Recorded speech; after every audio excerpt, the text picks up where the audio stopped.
Assalamualaikum warahmatullahi wabarakatuh. Hai teman-teman, perkenalkan nama saya Wawada Siti Rahmawani dengan nomor stanbook A1Q121053 jurusan Bimbingan dan Konseling Universitas Haloleo. Kali ini saya akan menjelaskan materi tentang definisi dan ciri-ciri dari 12 jenis anak berkebutuhan khusus. Mata kuliah Pendidikan Inklusi. Mohon disimak baik-baik ya. Yang pertama yaitu tunanetra. Tunanetra adalah seseorang yang memiliki ketajaman visual 20/200 atau kurang pada mata atau penglihatannya, atau memiliki bidang penglihatan yang begitu sempit dengan diameter terlebar memiliki jarak sudut pandang tidak lebih dari 20 derajat. Tunanetra berasal dari kata tuna yang berarti rusak atau rugi dan netra yang berarti mata. Jadi tunanetra adalah individu yang mengalami kerusakan atau hambatan pada organ mata. Orang-orang yang memiliki keterbatasan dalam penglihatan biasanya mereka mengoptimalkan indera pendengaran, peraba, dan penciuman dalam berinteraksi baik dengan di lingkungan maupun dengan orang lain. Ciri-ciri dari tunanetra yaitu 1. Seseorang yang hanya mengenal bentuk dan objek sedikit sisa penglihatan. Yang kedua, hanya dapat menghitung jari dari berbagai jarak. Yang ketiga, tidak dapat melihat tangan yang digerakkan. Yang keempat, mata tampak lain terlihat bagian putih di bagian tengah mata atau katarak, atau di bagian korneanya terlihat sedikit berkabut. Yang kelima, orang-orang yang memiliki tunanetra biasanya memicingkan mata atau mengerutkan kening, terutama di cahaya terang atau saat mencoba melihat sesuatu. Yang keenam, mereka lebih sulit melihat cahaya di malam hari daripada di siang hari. Yang kedua adalah tunarunggu.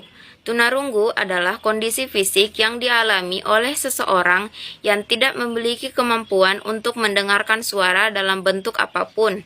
Biasanya, seorang tunarunggu juga menderita tunawicara atau ketidakmampuan untuk berbicara.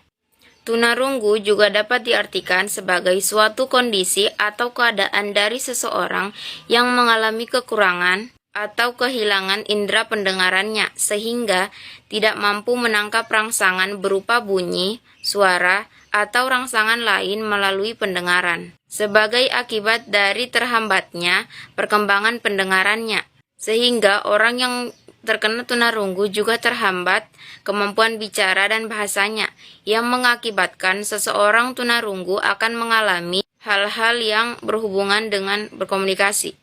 Istilah tunarunggu berasal dari kata tuna dan runggu, di mana tuna yang berarti rusak dan runggu yang berarti pendengaran. Jadi tunarunggu adalah orang-orang yang memiliki kerusakan dalam pendengarannya.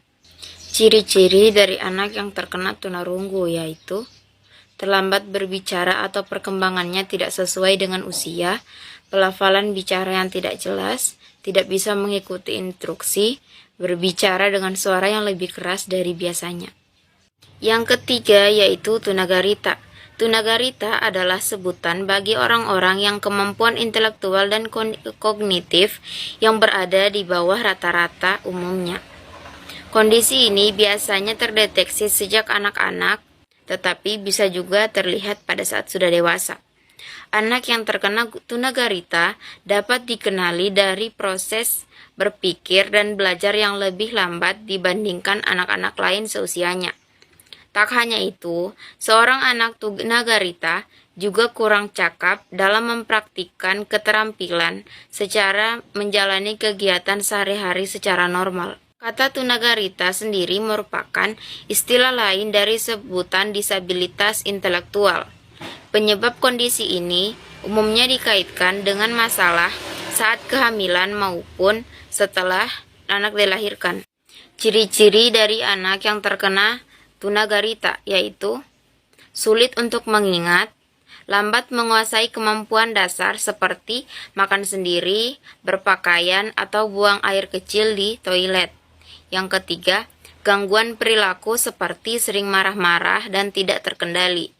Yang keempat, tidak dapat menghubungkan antara tindakan dengan konsekuensi yang akan didapatkan. Yang kelima, sulit berpikir logis maupun memecahkan persoalan ringan. Selanjutnya yaitu gifted and talented. Pengertiannya adalah anak yang mendapat predikat gifted and talented, mereka yang didefinisikan oleh orang-orang yang benar-benar profesional atas dasar kemampuan mereka yang luar biasa dan kecakapan mereka dalam mengerjakan pekerjaan-pekerjaan yang berkualitas tinggi. Hanya memiliki beberapa perbedaan. Gifted lebih berhubungan dengan bidang akademik atau intelektual, sedangkan talented lebih berhubungan dengan non-akademik atau seperti seni, kepemimpinan sosial, dan lain-lain. Ciri-ciri dari anak-anak berkebutuhan khusus yang menyandang gifted and talented yaitu memiliki IQ yang sangat tinggi, tidak rapi, kemampuan yang tidak merata, sering tidak menyelesaikan tugas atau menghilangkan tugasnya, menyelesaikan tugas dengan asal-asalan, dan memiliki banyak alasan termasuk kelupaan.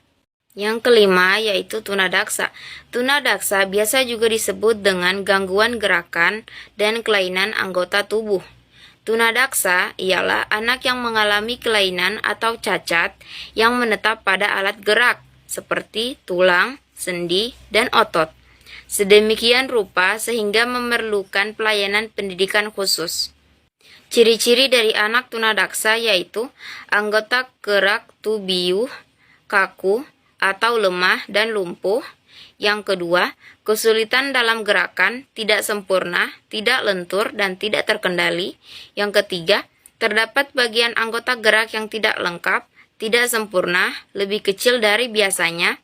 Yang keempat, terdapat cacat pada alat gerak. Yang kelima, jari tangan kaku dan tidak dapat menggenggam. Yang keenam yaitu tunawicara. Tunawicara adalah suatu kelainan baik dalam pengucapan, artikulasi, bahasa, maupun suara dari bicara normal, sehingga menimbulkan kesulitan dalam berkomunikasi lisan dengan lingkungannya.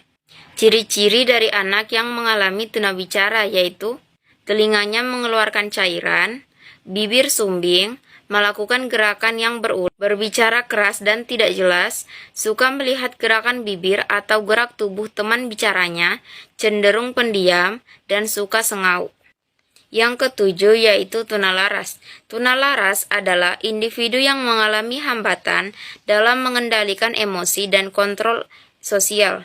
Anak tunalaras juga mengalami gangguan atau hambatan emosi dan berkelainan tingkah laku, sehingga kurang dapat menyesuaikan diri dengan baik terhadap lingkungan keluarga, sekolah, dan masyarakat.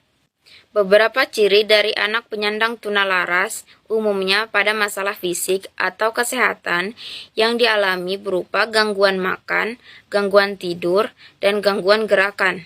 Yang kedelapan yaitu Specific Learning Disability adalah sebuah gangguan yang mempelajari keterampilan akademik yang disebabkan oleh gangguan neurobiologi pada saraf pusat. SLD ini setidaknya dapat menyebabkan 3 macam gangguan belajar pada anak. Ciri-cirinya seperti memiliki potensi dan fungsi kecerdasan minimal pada tingkat rata-rata, memiliki prestasi akademik yang jelek dan tidak sesuai dengan hasil tes inteligensi, usia, dan tingkat pendidikannya walau sudah mendapat pembelajaran yang optimal. Yang kesembilan yaitu slow learner. Slow learner merupakan kondisi di mana anak mengalami lamban belajar, lamban terampil, dan lamban memahami suatu informasi yang diperoleh atau ditangkap. Terkadang, anak yang mengalami slow learner juga mengalami kekurangan dalam hal fisik, sosial, dan emosional. Ciri-ciri dari slow learner yaitu rata-rata prestasi belajarnya kurang dari 6, daya tangkap terhadap pelajaran lambat, pernah tidak naik kelas, dalam menyelesaikan tugas-tugas akademik sering terlambat dibandingkan teman seusianya. Yang ke-10 yaitu anak autis. Anak autis atau biasa disebut autism spectrum disorder adalah Sebutan bagi orang-orang yang mengalami gangguan pada sistem saraf dan mempengaruhi perilakunya sehari-hari. Tanda seseorang yang mengalami autis biasanya dapat diamati pada tahun ketiga setelah lahir. Autis biasanya disebabkan karena gagal perkembangan otak. Kondisi tersebut dapat mempengaruhi kemampuan berkomunikasi dan berinteraksi seseorang dengan orang lain. Sayangnya, autis biasanya terjadi pada anak-anak di usia balita. Ciri-cirinya yaitu tidak merespon saat dipanggil namanya hingga tidak mampu merespon emosi. Mencangkup segala gangguan dalam cara anak berinteraksi, bersosialisasi, berbahasa, berpikir, dan berekspresi. Yang ke-11 yaitu ADHD atau Attention Deficit Hyperactivity Disorder. Adalah kondisi gangguan perilaku berupa ketidakmampuan memusatkan perhatiannya mudah teralih, impulsif, dan hiperaktif. Gangguan ini menyerang anak-anak dan membuat mengidapnya kesulitan untuk memusatkan perhatian pada satu hal dalam satu waktu. Ciri-cirinya, perubahan perilaku yang timbul akibat gangguan sistem saraf perlu penanganan lebih spesifik dibandingkan perilaku yang diakibatkan oleh faktor sosial dan lingkungan. Ciri-cirinya yang lain yaitu perhatiannya mudah teralih, impulsif, dan hiperaktif. Yang terakhir atau yang ke-12 yaitu tunaganda. Tunaganda adalah anak yang memiliki kombinasi kelainan yang menyebabkan adanya masalah pendidikan yang serius. Sehingga dia tidak hanya dapat diatasi dengan suatu program pendidikan khusus untuk suatu kelainan saja, melainkan harus didekati sesuai dengan varian program pendidikan yang dimiliki. Ciri-ciri dari anak yang mengalami tunaganda yaitu memiliki ketunaan lebih dari satu jenis, misalnya tunanetra dan tunagarita, tunanetra dan tunarunggu wicara, dan tunadaksa serta tunagarita. Ketidakmampuan anak akan semakin parah atau semakin bahaya bila tidak cepat mendapatkan bantuan. Teman-teman, itu dia beberapa hal yang dapat saya paparkan tentang anak berkebutuhan khusus. Semoga kalian dapat memahami serta menambah wawasan kalian. Sekian dari saya. Wassalamualaikum warahmatullahi wabarakatuh and see you on my next video. Bye.